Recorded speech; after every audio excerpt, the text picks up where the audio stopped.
En fait, je viens de poser une question parce que je vais enregistrer ton live. C'est pour une sœur. Malheureusement, elle ne peut pas se connecter. Mais en fait, elle voulait te poser des questions, donc je vais lui poser à sa place. D'accord. Je lui avais apporté un peu de réponse, mais je pense que ça sera plus clair si toi tu réponds. Comme ça, je vais enregistrer et je lui transmettrai l'enregistrement. Alors, sa question, c'était de savoir sur 1 Corinthiens 11, parce que elle vient d'embrasser la foi, donc elle est nouvelle. Oui. Et du coup, elle voulait savoir pourquoi, du coup, la femme devait porter le voile lorsqu'elle rentrait en prière. Pourquoi, par exemple, l'homme se découvrait la tête. Et du coup, bah, savoir pourquoi, justement, cette ordonnance-là a été donnée par Paul. D'accord. Alors, comme je l'ai toujours dit, les apôtres n'improvisent rien. Les apôtres expliquent les prophètes. Donc, si nous voyons Pierre écrire quelque chose, Paul, Jacques, Jean écrire quelque chose, il faut forcément regarder cela chez les prophètes. Alors, notamment sur la question du voile.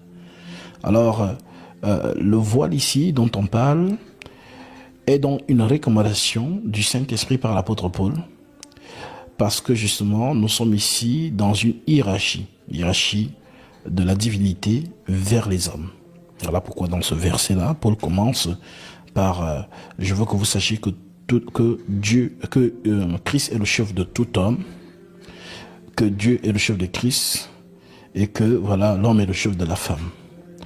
Mais non, il entérine en disant donc justement, voilà, tout homme qui prie ou qui prophétise, la tête couverte, déshonore son chef. Donc, qui est le chef donc de l'homme? C'est Christ. Toute femme au contraire qui prie la tête couverte, déshonore son chef. On parle de quel chef? Toujours Christ, puisque c'est lui le chef de l'Église. Donc, que ce soit les hommes, donc les chrétiens, que ce soit les sœurs, donc les chrétiennes, nous avons tous un même chef qui est dans l'Esprit, donc Jésus-Christ, ce qui fait donc en sorte que lorsqu'on entre dans sa présence, l'homme ne doit pas se voiler la tête ou couvrir la tête, et la femme doit donc justement se couvrir la tête, c'est-à-dire avoir un châle. Alors, comme je le disais, nous voyons justement ce mouvement chez les prophètes. Notamment si nous prenons le prophète Isaac, avec son mariage, avec justement notre mère Rebecca. Si nous prenons ici Genèse chapitre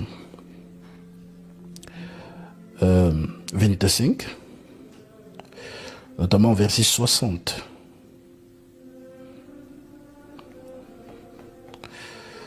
Permettez-moi.